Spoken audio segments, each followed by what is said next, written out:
Doctor stock కార్యక్రమానికి తిరిగి స్వాగతం.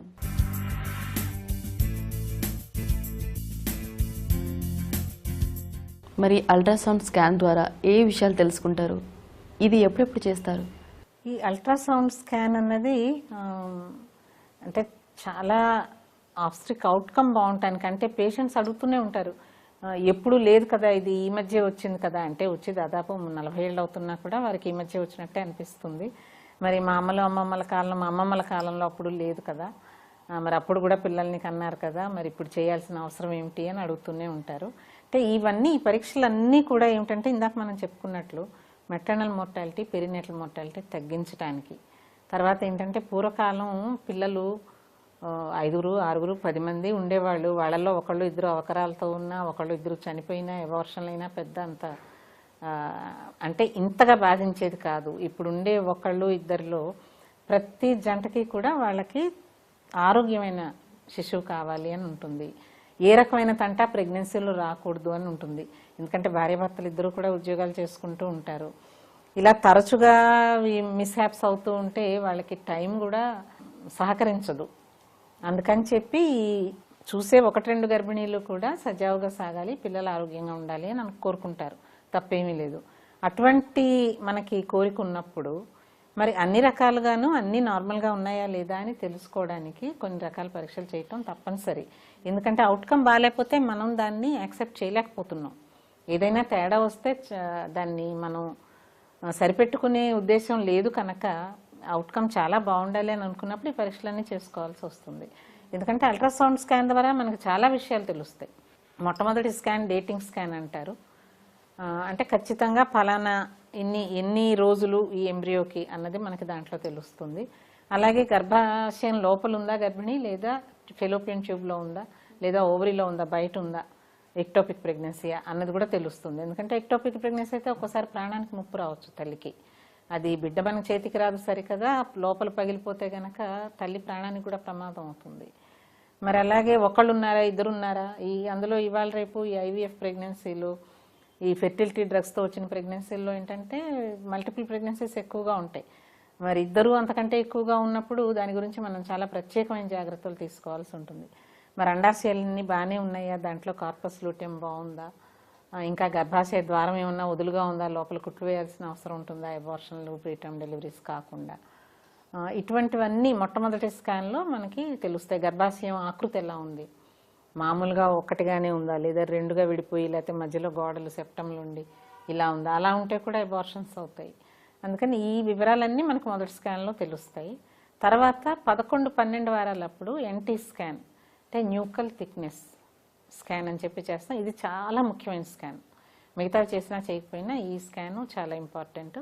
ఎందుకంటే ఈ స్కాన్ చేయటం ద్వారా న్యూకల్ థిక్నెస్ అంటే బిడ్డ మెడ మీద ఉన్న టిష్యూ యొక్క థిక్నెస్ కొలుస్తారనమాట.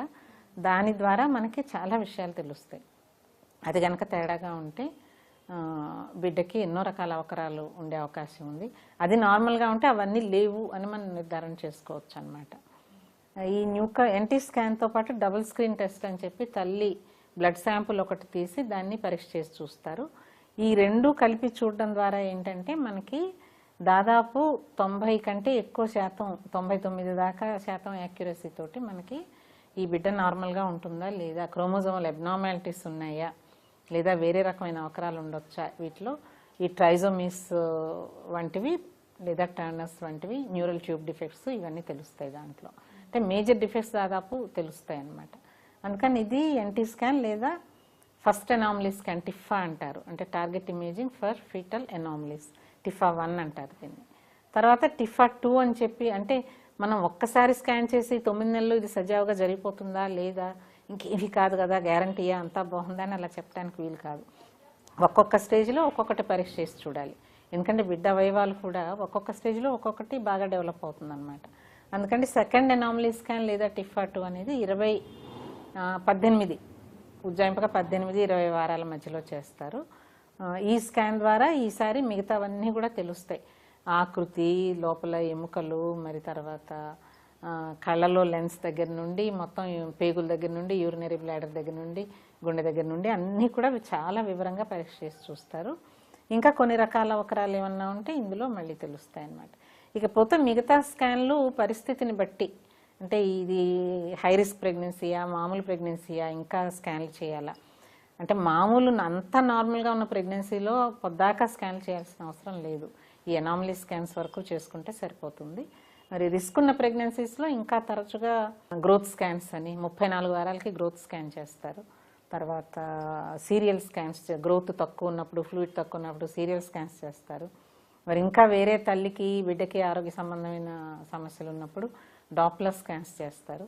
ఇవన్నీ కూడా స్పెషలైజ్ స్కాన్స్. ఇందాక మీరు మాట్లాడుతూ వీరికి సమస్యపూరితమైన గర్భాలను మీరు చూసారు అని చెప్తున్నారు కదా, వీటికి ప్రత్యేక పరీక్షలు ఏమైనా చేస్తారా మీరు? అంటే సమస్య ఏది అన్న దాన్ని బట్టి ఉంటుంది ఏ రకమైన పరీక్ష చేయాలి అన్నది.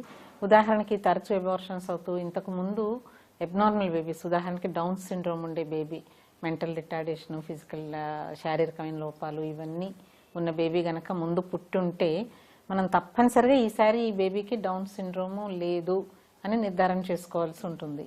అంటే దాని కొరకు మనం చేయవలసినవి ప్రత్యేకమైన పరీక్షలు కొన్ని ఉంటాయి. ఇప్పుడు కోరియానిక్ విల్లస్ శాంప్లింగ్ అని, లేదా యామ్నియోసెంటిసిస్, అంటే బిడ్డ చుట్టూ ఉండే ఉమ్మనీరు నుండి కొద్దిగా తీసి దాని ద్వారా బిడ్డ యొక్క క్రోమోజోముల్ని మనం పరీక్ష చేయొచ్చు. డైరెక్ట్గా బిడ్డ క్రోమోజోములు ఏమున్నాయని తెలిసిపోతాయి అన్నమాట.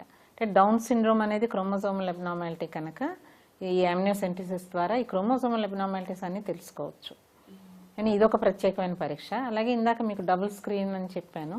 Double screen, triple screen, quadruple screen అని చెప్పి ఒక్కొక్క దశలో ప్రెగ్నెన్సీకి ఒక్కొక్క పరీక్ష చేసి చూస్తారు. డబుల్ స్క్రీన్ కనుక నార్మల్గా ఉంటే మిగతావి చేయవలసిన అవసరం ఉండదు. ట్రిపుల్ స్క్రీన్ అనేది 18 వారాల సమయం అప్పుడు చేస్తారు.